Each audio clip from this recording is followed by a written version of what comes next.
नमस्कार, जय हिंद प्यारे साथियों मैं आकाश आप सबका एक बार फिर से स्वागत करता हूं आपके अपने परिवार रामसन एसएससी क्लास में। साथियों, जैसा कि आप सबको पता है कि पर डे शाम को कितने टाइम दोस्तों, पर डे शाम को 8 बजे आप लोगों के लिए प्रैक्टिस सेशन के रूप में जीके जीएस और हिंदी का एक मोस्ट इंपॉर्टेंट 40 क्वेश्चंस का प्रैक्टिस सेशन हम लोग लेके आते हैं। यह प्रैक्टिस सेट एसएससी जीडी 2026 वालों के लिए और यूपी पुलिस 2026 वालों स्टूडेंटों के लिए मोस्ट इंपॉर्टेंट रहता है। इसमें हम लोग सेम ऐसे ही क्वेश्चंस कवर कराते हैं जैसे कि आपके एग्जाम में पूछे जा रहे हैं। अभी जो एसएससी जीडी का एग्जाम हो रहा है और पुलिस वालों का भी दोस्तों एग्जाम क्या है, जून में है। इन लोगों के पास भी टाइम नहीं है। ये लोग भी एसएससी जीडी वाले एग्जाम को देखते रहें और पैटर्न को समझते रहें कि किस तरह से पेपर आ रहा है। सेम उसी पैटर्न पे हम लोग 20 क्वेश्चंस जीके के लेके आते हैं और 20 क्वेश्चंस हिंदी के। ठीक है, तो चलिए दोस्तों हम लोग बिना देरी के आज का अपना इंपॉर्टेंट सेशन शुरू करते हैं। देखते हैं क्वेश्चन नंबर फर्स्ट। कह रहा है उत्तराखंड का स्थापना दिवस कब मनाया जाता है। उत्तर प्रदेश पुलिस वालों के लिए तो ये क्वेश्चन मोस्ट इंपॉर्टेंट होने वाला है। उत्तराखंड का स्थापना दिवस, क्योंकि उत्तर प्रदेश से अलग होकर बना था उत्तराखंड 9 नवंबर 2000 ईस्वी को। ठीक है, इसी वजह से यूपी पुलिस वालों से यूपी स्पेशल में ये क्वेश्चन पूछ लेगा। तो 9 नवंबर को स्थापना दिवस मनाया जाता है। ऑप्शन नंबर सी बिल्कुल राइट आंसर हो जाएगा। ठीक है, 27वें राज्य के रूप में दोस्तों उत्तराखंड राज्य का गठन किया गया था। उत्तर प्रदेश का दोस्तों ये हिस्सा था। इसको दोस्तों देवभूमि के नाम से भी जाना जाता है। इसको उत्तराखंड को। ठीक है, इंपॉर्टेंट है 9 नवंबर। चलिए हम लोग नेक्स्ट देखते हैं question. Question number second.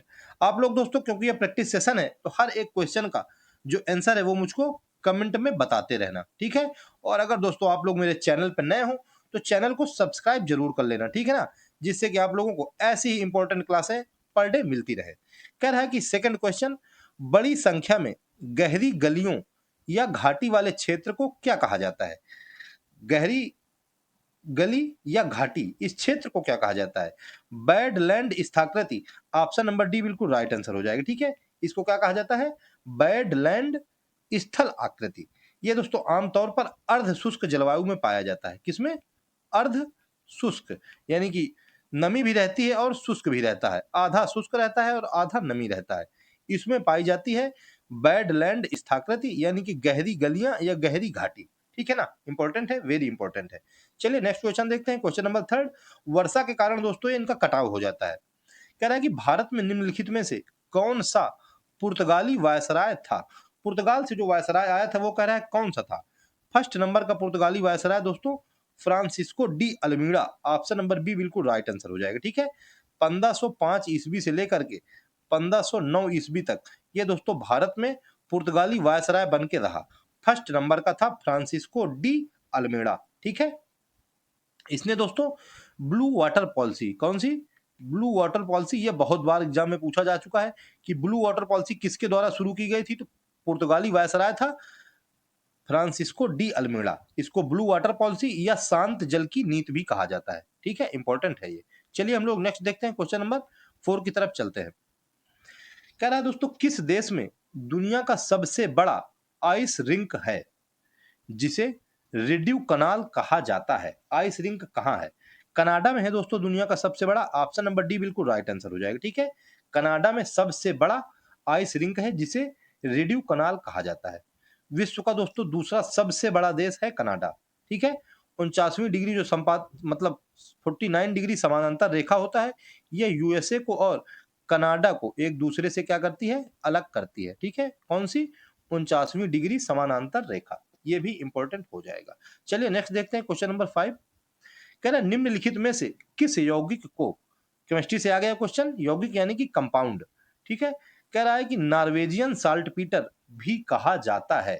Norwegian saltpetre, calcium nitrate को, ऑप्शन नंबर सी बिल्कुल राइट आंसर हो जाएगा। ठीक है, CaNO3 कैल्शियम नाइट्रेट, इसको क्या कहा जाता है, Norwegian salt Peter. Salt means नमक, यानी कि साल्ट पीटर। इसका उपयोग दोस्तों कृषि के क्षेत्र में भी किया जाता है। किसके क्षेत्र में, कृषि के क्षेत्र में उर्वरक के रूप में और आतिशबाजी के रूप में भी इसका प्रयोग किया जाता है। ठीक है, नॉर्वेजियन साल्ट पीटर का, आतिशबाजी यानी कि विस्फोटक के रूप में। चलिए नेक्स्ट क्वेश्चन देख लेते हैं हम लोग। क्वेश्चन नंबर नेक्स्ट की तरफ चलते हैं दोस्तों। इंपॉर्टेंट नोटिस आ गई एसएससी जीडी वालों के लिए और यूपी पुलिस दोनों वालों के लिए। दोस्तों इसमें कह रहा है कि मैथ के टॉप 15 क्वेश्चंस हम लोग पर डे कवर कराते हैं सुबह 11 बजे। ठीक है, तो आप लोग नोट में और पेन लेकर के आ जाया करिए, क्योंकि ये वेरी इंपॉर्टेंट क्वेश्चन होते हैं। आप लोग दोस्तों ये समझ लीजिए कि ये निचोड़ होता है, जो दोस्तों अभी आपके एसएससी जीडी के एग्जाम अभी सेकंड 2 फेज के फिनिश हुए हैं ना, 1 और 2 फेज के, इसका दोस्तों निचोड़ हम लोगों के लोग लेकर के आते हैं। 15 क्वेश्चन इसमें रोज कवर कराते हैं। ठीक है, ऐसे क्वेश्चन होते हैं दोस्तों जो सवाल बिल्कुल एग्जाम पेपर में छपते हैं। तो आप लोग दोस्तों सुबह 11 बजे आइए और Ramson SSC class YouTube channel में जुड़ जाइए। ठीक है, और अपने सिलेक्शन का जो सपना है वो 2026 में बिल्कुल पूरा कर दीजिए। ठीक है, चलिए हम लोग नेक्स्ट क्वेश्चन देख लेते हैं। आप लोग याद जरूर रखना, सुबह 11 बजे मैथ के इंपॉर्टेंट सेशन से जुड़ना, जिससे कि आप लोगों को मैथ का बिल्कुल डर खत्म कर देंगे हम लोग। 6 नंबर कह रहा, निम्न में कौन सी हिमाचल प्रदेश की एक मार्शल नृत्य शैली है जो तलवारों के साथ की जाती है? हिमाचल प्रदेश की है दोस्तों मार्शल नृत्य शैली, तलवारों के साथ की जाती है, कौन सी है? छनक-छम, पारस, नामगेन या खरैती? दोस्तों नाम से समझ में आ रहा है खरैती, ऑप्शन नंबर डी बिल्कुल राइट आंसर हो जाएगा। ठीक है, खरैती ये एक मार्शल नृत्य शैली है जो कि तलवारों के साथ दोस्तों की जाती है। ठीक है, वेरी वेरी इंपॉर्टेंट हो जाएगी। चलिए नेक्स्ट क्वेश्चन देखते हैं। 7 कह रहा, सामान्यतः गर्म महासागरीय धाराएं खाली स्थान के निकट उत्पन्न होती हैं और ध्रुवों की ओर गतिमान होती हैं। किसके निकट? दोस्तों भूमध्य रेखा के निकट उत्पन्न होती हैं, ऑप्शन नंबर सी बिल्कुल राइट आंसर हो जाएगा। ठीक है, भूमध्य रेखा के निकट उत्पन्न होती हैं और फिर भूमध्य रेखा से ध्रुवों की ओर यानी कि पोल्स की ओर गतिमान रहती हैं। ठीक है, वेरी इंपॉर्टेंट रहता है, बहुत ही ज्यादा इंपॉर्टेंट है, आप लोगों से क्वेश्चन जरूर पूछेगा। चलिए नेक्स्ट क्वेश्चन देखते हैं हम लोग। क्वेश्चन नंबर 8 की तरफ चलते हैं, क्या कह रहा है? कह रहा, भारत के कितने राज्यों की सीमा सिक्किम से जुड़ी हुई है? सिक्किम ये दोस्तों एक छोटा सा पर्वतीय देश है। तिब्बत का पठार इसके मतलब उत्तर में है, पूर्व में तिब्बत की चुंबी घाटी एवं भूटान है, पश्चिम में नेपाल तथा दक्षिण में दार्जिलिंग यानी कि वेस्ट बंगाल। ठीक है, तो यानी दोस्तों बताइए आप लोग कितने राज्य पश्चिम बंगाल से सीमा बनाते हैं? यानी कि मात्र एक राज्य, ऑप्शन नंबर ए बिल्कुल राइट आंसर हो जाएगा। ठीक है, पश्चिम बंगाल का दोस्तों दार्जिलिंग ये दोस्तों सिक्किम से जुड़ा हुआ है। ये भी दोस्तों हमारा एक भारत का छोटा सा पर्वतीय प्रदेश है। चलिए नेक्स्ट क्वेश्चन देखते हैं। क्वेश्चन नंबर 9 जरूर दोस्तों घूमने जाने लायक है ये। ठीक है, सब लोग दोस्तों घूमने जरूर जाएंगे। चलिए कह रहे हैं छत्तीसगढ़ का स्थापना दिवस कब मनाया जाता है? आज दोस्तों स्थापना दिवस वाला प्रैक्टिस सेशन आ गया है, आप लोग इसको अच्छे से कवर करना, क्योंकि आप लोगों से 1 या 2 क्वेश्चन तो जरूर पूछेगा। अभी उत्तर प्रदेश से अलग होकर के उत्तराखंड बना था, अब मध्य प्रदेश से अलग होकर के छत्तीसगढ़ बना था। तो हमसे पूछ रहा है बताइए इसको कब मनाया जाता है? स्थापना दिवस। स्थापना दिवस 1 नवंबर को मनाया जाता है, option number C right answer हो जाएगा। ठीक है, 1 नवंबर 2000 ईस्वी को। कब? 1 नवंबर 2000 ईस्वी को मध्य प्रदेश से अलग होकर के छत्तीसगढ़ 26वें राज्य के रूप में बनाया गया था। ठीक है, 27वें राज्य के रूप में अभी मैंने बताया था कि उत्तराखंड को बनाया गया था 9 नवंबर 2000 को, और 1 नवंबर 2000 को छत्तीसगढ़ को बनाया गया था 26वें राज्य के रूप में। चलिए हम लोग नेक्स्ट क्वेश्चन की तरफ चलते हैं, अपना क्वेश्चन नंबर 10 की तरफ। कह रहा है अमूल खाली स्थान से दूध और दूध के उत्पादों में सहकारी समितियों की सफलता की कहानी है जो देश में श्वेत क्रांति लाया। अमूल दोस्तों आनंद ये होता है, अमूल ये है दोस्तों अमूल, इसका फुल फॉर्म होता है ए से आनंद मिल्क यूनियन लिमिटेड। ये दोस्तों गुजरात की कंपनी है, ऑप्शन नंबर ए बिल्कुल राइट आंसर हो जाएगा। ठीक है, आनंद मिल्क यूनियन लिमिटेड यही है अमूल। और दोस्तों श्वेत क्रांति का जनक कौन था? वो था दोस्तों डॉक्टर वर्गीज कुरियन। ये हम लोगों से कई बार पूछा जा चुका है, हम लोग इसको याद किए ले रहे हैं। डॉक्टर वर्गीज कुरियन ये श्वेत क्रांति के भारत में जनक थे, और गुजरात राज्य में अमूल कंपनी ये भी आप लोग याद रखिए। चलिए हम लोग नेक्स्ट क्वेश्चन की तरफ चलते हैं। क्वेश्चन नंबर 11 कह रहा है अनुच्छेद 19 के तहत गारंटीकृत सभी मौलिक अधिकार भारत के संविधान के किस अनुच्छेद के तहत स्वचालित रूप से निलंबित हो जाते हैं? दोस्तों संविधान के अनुच्छेद 352 के तहत, ऑप्शन नंबर सी बिल्कुल राइट आंसर हो जाएगा। ठीक है, अनुच्छेद 352 यानी कि इसको दोस्तों राष्ट्रीय आपात कहा जाता है। क्या कहा जाता है? राष्ट्रीय आपातकाल, यानी कि पूरे देश में लग गया आपातकाल। आपातकाल दोस्तों 3 अनुच्छेदों में बताया गया है। सबसे पहला अनुच्छेद 352, उसके बाद सेकंड नंबर में आता है 356। इसमें होता है दोस्तों राष्ट्रपति शासन, यानी कि राष्ट्रपति शासन यानी कि राज्य आपातकाल, जब राज्य में किसी आपातकाल लगा दिया जाए। नंबर 3 में होता है दोस्तों आर्टिकल नंबर 360 360 इसको कहा जाता है वित्तीय आपातकाल। ठीक है, 352 में होता है राष्ट्रीय आपातकाल, 356 में होता है राष्ट्रपति शासन यानी कि राज्य आपातकाल, और आर्टिकल 360 में होता है वित्तीय आपातकाल। ठीक है, इंपॉर्टेंट है। चलिए हम लोग नेक्स्ट क्वेश्चन तरफ चलते हैं। क्वेश्चन नंबर 12 कह रहा है निम्नलिखित में से कौन सी श्रीलंका की पहली आधिकारिक भाषा है? श्रीलंका की पहली आधिकारिक भाषा दोस्तों सिंहली, ऑप्शन नंबर ए बिल्कुल राइट आंसर हो जाएगा। ठीक है, श्रीलंका दोस्तों एक द्वीपीय देश है, पाक जल डमरू मध्य, ये दोस्तों बहुत बार पूछा गया है, भारत और श्रीलंका को एक दूसरे से अलग करता है। ठीक है, चलिए इंपॉर्टेंट है, बहुत ही ज्यादा इंपॉर्टेंट है।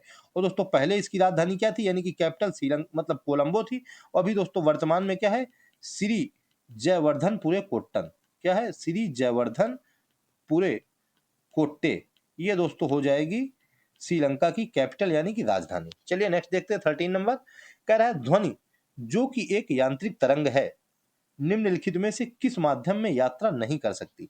दोस्तों ध्वनि के संचरण के लिए माध्यम की आवश्यकता होती है, यह निर्वात में यात्रा नहीं कर सकती। ऑप्शन नंबर डी बिल्कुल राइट आंसर हो जाएगा। ठीक है, निर्वात यानी कि वैक्यूम, यानी कि जहां कुछ ना हो, एक भी गैस ना हो, यानी कि वायुमंडल ना हो, तो वहां पे ध्वनि संचरण नहीं करती है, यानी कि ध्वनि वहां पर सुनाई नहीं देती। ठीक है, चलिए नेक्स्ट देख लेते हैं। क्वेश्चन नंबर 14 की तरफ चलते हैं।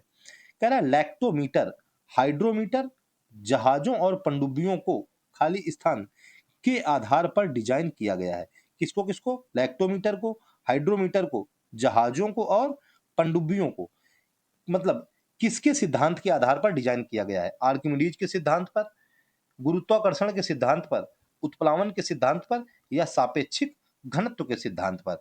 तो दोस्तों आर्किमिडीज के सिद्धांत पर, ऑप्शन नंबर ए बिल्कुल राइट आंसर हो जाएगा। ठीक है, आर्किमिडीज का सिद्धांत क्या होता है कि जब किसी वस्तु को द्रव में पूरी तरह से या आंशिक रूप से डुबोया जाता है तो क्या होता है कि उसके भार में कुछ कमी का एहसास होता है। भार में जो एक कमी होती है वो हटाए गए द्रव के भार के बराबर होती है। इसको ही दोस्तों आर्किमिडीज का सिद्धांत कहते हैं, और इसी सिद्धांत पर लैक्टोमीटर, हाइड्रोमीटर, जहाज और पनडुब्बी सभी के डिजाइन तैयार किए गए हैं। ठीक है, वेरी वेरी इंपॉर्टेंट है। फिजिक्स का दोस्तों ये क्वेश्चन है, साइंस का क्वेश्चन है, आप लोगों से 2-4 क्वेश्चन तो पर डे पूछता है। ठीक है, तो आप लोग इसको याद रखना, आर्किमिडीज का सिद्धांत। चलिए हम लोग नेक्स्ट क्वेश्चन देख लेते हैं। क्वेश्चन नंबर 15 की तरफ चलते हैं। कह रहा निम्नलिखित में से किसे प्रकृति संरक्षण के लिए अंतरराष्ट्रीय संघ द्वारा तेजी से लुप्तप्राय प्रजातियों में से एक घोषित किया गया है? प्रकृति के संरक्षण के लिए किसको? तो दोस्तों जायंट अफ्रीकन सेल मतलब स्नेल को, ऑप्शन नंबर ए बिल्कुल राइट आंसर हो जाएगा। ठीक है, स्नेल मीन्स दोस्तों क्या होता है, घोंघा होता है। ठीक है, घोंघा का हम लोगों को एक पता है क्या होता है कि भरे समंदर घोंघा पियासा, यानी कि घोंघा पानी नहीं पी पाता है, समुद्र में रहता है लेकिन प्यासा बना रहता है।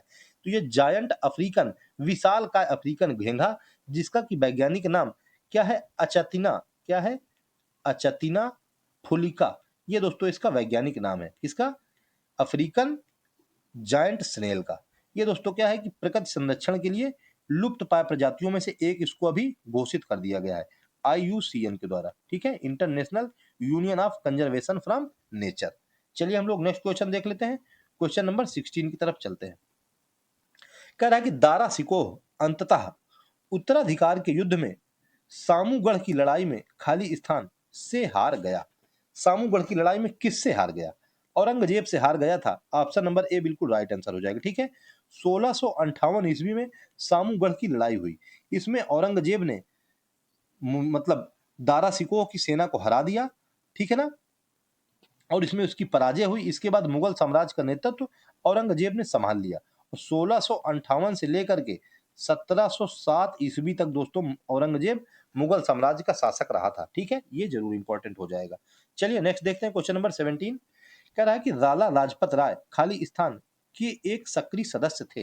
लाला लाजपत राय किसके एक सक्रिय सदस्य थे? आर्य समाज के एक सक्रिय सदस्य थे। ऑप्शन नंबर सी बिल्कुल राइट आंसर हो जाएगा। ठीक है, किसके? आर्य समाज के। लाला लाजपत राय को दोस्तों पंजाब केसरी के नाम से जाना जाता था। किसके नाम से? पंजाब केसरी, यानी कि इनको पंजाब का शेर भी कहा जाता था लाला लाजपत राय को। ठीक है, वेरी वेरी इंपॉर्टेंट है। चलिए नेक्स्ट क्वेश्चन देख लेते हैं दोस्तों हम लोग। क्वेश्चन नंबर 18 की तरफ चलते हैं। कह रहा है प्लासी नाम का एक छोटा सा गांव जिसे प्लासी के युद्ध के लिए जाना जाता है, जो ईस्ट इंडिया कंपनी और नवाब सिराजुद्दौला के बीच लड़ा गया था, प्लासी का युद्ध किस नदी के किनारे स्थित है? प्लासी का युद्ध दोस्तों 23 जून, कब? 23 जून 1700 57 ईस्वी को लड़ा गया था? प्लासी का युद्ध। ये दोस्तों हुगली नदी के किनारे स्थित है। ऑप्शन नंबर बी बिल्कुल राइट आंसर हो जाएगा। ठीक है, इसमें दोस्तों मीर जाफर ने, जो कि नवाब सिराजुद्दौला के साथ इसने विश्वासघात कर दिया था, इसी वजह से नवाब सिराजुद्दौला ईस्ट इंडिया कंपनी यानी कि अंग्रेजों के साथ हार गए थे। ठीक है, क्या है? हुगली नदी के किनारे स्थित है प्लासी। 23 जून 1757 ईस्वी को हुआ था प्लासी का युद्ध। इंपॉर्टेंट है, याद रखना। चलिए हम लोग नेक्स्ट क्वेश्चन देखते हैं, क्वेश्चन नंबर 19। कह रहा हरियाणा में हर वर्ष सूरजकुंड शिल्प मेला किस महीने में आयोजित किया जाता है? दोस्तों सूरजकुंड शिल्प मेला फरवरी माह में आयोजित किया जाता है। ऑप्शन नंबर बी बिल्कुल राइट आंसर हो जाएगा। ठीक है, फरवरी माह में प्रतिवर्ष ये दोस्तों मतलब सूरजकुंड शिल्प मेला हरियाणा में फरीदाबाद में, कहां पे दोस्तों? फरीदाबाद, ये भी याद रखना। इसमें दोस्तों क्या होता है? वस्त्र उद्योग, संस्कृति तथा विदेश मंत्रालय के सहयोग से इसमें पर्यटन को और पर्यटन विभाग द्वारा पर्यटन को बढ़ावा दिया जाता है। चलिए नेक्स्ट देख लेते हैं, क्वेश्चन नंबर 19 मतलब 20। कह रहा मधु के लिए, यदि मधु मीन्स शहद, मधुमक्खियों का पालन और रखरखाव खाली स्थान क्या कहलाता है? मधुमक्खियों का पालन और रखरखाव एपीकल्चर कहलाता है। ऑप्शन नंबर बी बिल्कुल राइट आंसर हो जाएगा। ठीक है, एपीकल्चर मधुमक्खियों का पालन और रखरखाव। पिसीकल्चर ये दोस्तों होता है मत्स्य पालन यानी कि मछली का पालन। सेरीकल्चर ये होता है रेशम कीट पालन। क्या होता है? रेशम कीट का पालन। फ्लोरिकल्चर ये होता है फूलों की खेती करना। ठीक है, तो ये थे दोस्तों आज के टॉप 20 क्वेश्चन जीके जीएस के, जो कि अब फिनिश हो गए हैं। चलिए हम लोग अब हिंदी के सेशन की तरफ चलते हैं। आप लोग कमेंट करके जरूर बताइए कि आप लोगों ने टॉप 20 में जीके जीएस के कितने क्वेश्चंस करेक्ट किए। ठीक है, चलिए हम लोग हिंदी का सेशन देखते हैं दोस्तों। इंपॉर्टेंट वाला आ गया है। अब दोस्तों केवल मैं आप लोगों को पर डे बताता हूं कि हिंदी में केवल एक शर्त है कि आप लोग दोस्तों केवल एक क्वेश्चन गलत कर सकते हैं। ठीक है, कितना? केवल एक क्वेश्चन आप लोगों को गलत करने की छूट है। चलिए देखते हैं क्वेश्चन फर्स्ट। कह रहा है विलोम शब्दों का सही युग्म निम्न में कौन सा है? सही युग्म कौन सा है? सही युग्म दोस्तों आस्तिक और नास्तिक। ऑप्शन नंबर सी बिल्कुल राइट आंसर हो जाएगा। ठीक है, आस्तिक नास्तिक यही सही युग्म हो जाएगा। महात्मा, महात्मा को दोस्तों संत नहीं होता है, महात्मा का होता है दुरात्मा। महान आत्मा है, ये दुरात्मा मतलब खराब आत्मा है। क्रोध, क्रोध का गुस्सा नहीं होता है, क्रोध का होता है दोस्तों क्षमा। ठीक है, चलिए नेक्स्ट देखते हैं, क्वेश्चन नंबर सेकंड की तरफ चलते हैं। कह रहा है कि दिए गए वाक्य में रेखांकित खंड को प्रतिस्थापित करने के लिए सबसे उपयुक्त विकल्प का चयन करें। ठीक है, सबसे उपयुक्त विकल्प। कह रहा है हम 10वीं कक्षा के छात्र आपको निवेदन करते हैं। आपको निवेदन नहीं, आपसे निवेदन करते हैं, यानी कि ऑप्शन नंबर डी हम लोगों को बिल्कुल राइट आंसर हो जाएगा। ठीक है, आपको की जगह में क्या आ जाएगा? आ जाएगा आपसे निवेदन करते हैं। इजी था। ठीक है, चलिए नेक्स्ट देख लेते हैं दोस्तों हम लोग क्वेश्चन नंबर 3 की तरफ। कह रहा है उस विकल्प का चयन कीजिए जो निम्न मुहावरे का अर्थ व्यक्त करता है। ठीक है, मुहावरा क्या है? मुहावरा है फूल झड़ना। इसका दोस्तों अर्थ क्या होता है? प्रिय वचन बोलना, पतझड़ होना, सुंदर लगना या हल्की बातें बोलना। फूल झड़ना यानी कि प्रिय वचन बोलना। ऑप्शन नंबर ए बिल्कुल राइट आंसर हो जाएगा। ठीक है, लोग बाग कहते हैं इसके मुंह से फूल झड़ रहा है, यानी कि इसके मुंह से बहुत ही प्रिय वचन निकल रहे हैं। ठीक है, फूल झड़ना यानी कि प्रिय वचन निकलना, वेरी इंपॉर्टेंट हो जाएगा। चलिए हम लोग नेक्स्ट देख लेते हैं, क्वेश्चन नंबर 4 की तरफ चलते हैं। कह रहा है दिए गए वाक्यांश के लिए एक शब्द दीजिए। ठीक है, जो पढ़ा ना जा सके, इसके लिए क्या है एक शब्द? अपठनीय। ऑप्शन नंबर सी बिल्कुल राइट आंसर हो जाएगा। ठीक, जो पढ़ा ना जा सके वो क्या हो जाएगा? अपठनीय। ठीक है, इसको हम लोग पढ़ नहीं सकते हैं। और हमको दिया है दोस्तों अपठित, यानी कि जो पढ़ा ना गया हो। पढ़ा ना गया हो, ये हो जाता है अपठित। और जो लिखा है पठित, यानी कि जो पढ़ा जा चुका हो। अकथनीय, जिसका वर्णन ना किया जा सके। क्या है? जिसका वर्णन ना किया जा सके, ये हो जाएगा अपठनीय। ठीक है, मतलब अकथनीय हो जाएगा, ये अकथनीय, जिसका वर्णन ना किया जा सके। चलिए नेक्स्ट देखते हैं हम लोग क्वेश्चन नंबर 5। कह रहा है कि रिक्त स्थान की पूर्ति के लिए सबसे उपयुक्त शब्द का चयन करें। सबसे उपयुक्त शब्द हमको चाहिए। खाली स्थान के लिए पौष्टिक भोजन आवश्यक है। किसके लिए पौष्टिक भोजन आवश्यक है? स्वास्थ्य के लिए। ऑप्शन नंबर ए बिल्कुल राइट आंसर हो जाएगा। ठीक है, नीचे हम लोगों को देखने की जरूरत है ही नहीं। स्वास्थ्य के लिए पौष्टिक भोजन आवश्यक है, बीमारी के लिए, अस्वास्थ्य के लिए और जीवंतता के लिए नहीं भैया, स्वास्थ्य के लिए। ऑप्शन नंबर ए राइट हो जाएगा। चलिए नेक्स्ट देखते हैं क्वेश्चन नंबर 6। कह रहा रिक्त स्थान की पूर्ति के लिए सबसे उपयुक्त शब्द का चयन करें। सबसे उपयुक्त। राम ने रावण का क्या किया? राम ने रावण का वध किया, हत्या किया, मृत्यु किया या मौत किया? तो राम ने रावण का वध किया। ऑप्शन नंबर ए बिल्कुल राइट आंसर हो जाएगा। ठीक है, हर वर्ष आती है विजयदशमी, तभी राम ने रावण का वध किया था। सबको इस बात पता था। चलिए नेक्स्ट देखते हैं 7 नंबर क्वेश्चन। कह रहा सही वर्तनी वाले शब्द का चयन करें। दोस्तों आप लोग सही वर्तनी वाला शब्द मुझको जरूर मतलब जल्दी से कमेंट करके बताइए कि क्या होगा सही वर्तनी वाला शब्द। ऑप्शन ए होगा, ऑप्शन बी होगा, ऑप्शन सी होगा या ऑप्शन डी होगा। दोस्तों ऑप्शन नंबर ए बिल्कुल राइट आंसर हो जाएगा, निरामिस। ठीक है, क्या हो जाएगा? निरामिस। खटकोण वाली सा बन जाएगी, यही बिल्कुल शुद्ध वर्तनी वाला शब्द हो जाएगा। चलिए हम लोग नेक्स्ट देख लेते हैं क्वेश्चन।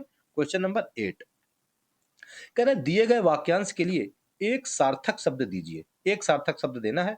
युद्ध करने की प्रबल इच्छा। युद्ध करने की मेरी प्रबल इच्छा है, तो हो जाएगा युयुत्सा। ठीक है, क्या हो जाएगा? युयुत्सा, यानी कि ऑप्शन नंबर ए बिल्कुल राइट आंसर हो जाएगा। ठीक है, युद्ध करने की प्रबल इच्छा यानी कि युयुत्सा। दुर्जय, जिस पर विजय पाना कठिन हो। क्या होता है? जिस पर विजय पाना कठिन हो, वो हो जाएगा युयुत्सा। ठीक है, जिस पर विजय पाना कठिन हो। और क्या कह रहा है? अजात शत्रु। अजात शत्रु होता है जिसका कोई शत्रु पैदा ना हुआ हो। जिसका कोई शत्रु पैदा ना हुआ हो, ये हो जाएगा अजात शत्रु। ठीक है, चलिए हम लोग नेक्स्ट देख लेते हैं क्वेश्चन। क्वेश्चन नंबर 9 की तरफ चलते हैं। कह रहा है दिए गए शब्द का समानार्थी शब्द चुने। समानार्थी शब्द हमको चुनना है। किसका? झगड़ा का। झगड़ा का समानार्थी शब्द क्या हो जाएगा? बैर, द्वंद, विरोध या खार। दोस्तों आप लोग बताइए क्या हो जाएगा? द्वंद, ऑप्शन नंबर बी बिल्कुल राइट आंसर हो जाएगा। ठीक है, झगड़ा का क्या हो जाएगा? द्वंद हो जाएगा समानार्थी शब्द। और शब्द क्या हो जाएंगे? और हो जाएगा विवाद, विवाद के बाद हो जाएगा बहस, बहस के बाद हो जाएगा कलह, और कलह के बाद और हो जाएगी बिगाड़, तकरार इत्यादि इत्यादि। ठीक है, ऑप्शन नंबर बी द्वंद बिल्कुल राइट हो जाएगा। चलिए नेक्स्ट देखते हैं क्वेश्चन नंबर 10।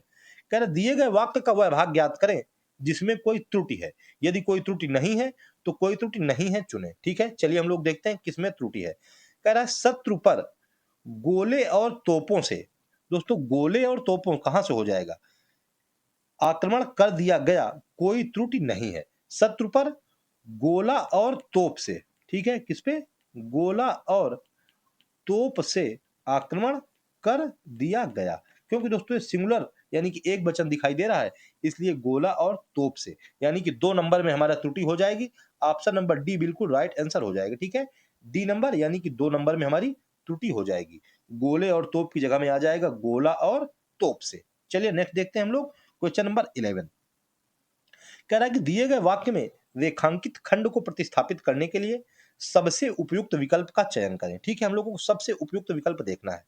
कह रहा है न जाने क्यों तुम बेफजूल की बातों पर बहस कर लेते हो। भैया न जाने क्यों तुम बेफजूल की बातों पर बहस कर लेते हो। दोस्तों ऑप्शन नंबर ए बिल्कुल राइट आंसर हो जाएगा। ठीक है, न जाने क्यों तुम फिजूल की बातों पर बहस कर लेते हो।